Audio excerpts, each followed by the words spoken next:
let's go over the ingredients we're going to need today. We're going to be taking some shrimp, and we're going to be taking the shells off these, and we're just going to be throwing them away. We're not going to be using them for a stock at all today.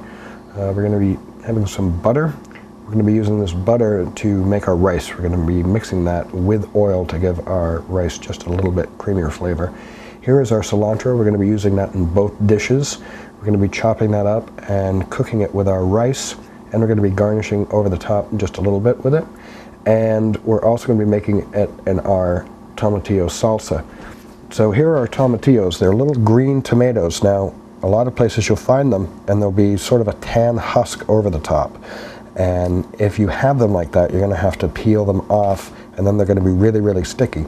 Some places you can find them and they're already peeled and they're already washed, so these are quite smooth. But generally what will happen is that the tomatillo will start to turn a little bit brown, and where the husk was green, so we're going to have to go ahead and just cut off these brown parts. And then this is a poblano chili. It looks like a giant jalapeno, and it's green like a bell pepper, but again, it's not spicy and it's not as bitter as a bell pepper. I'm using a cup of rice. We're going to go and make some veggie stock to put with our rice to give that a little bit more flavor than just cooking it with water would. And the two seasonings we're going to use are just salt and pepper.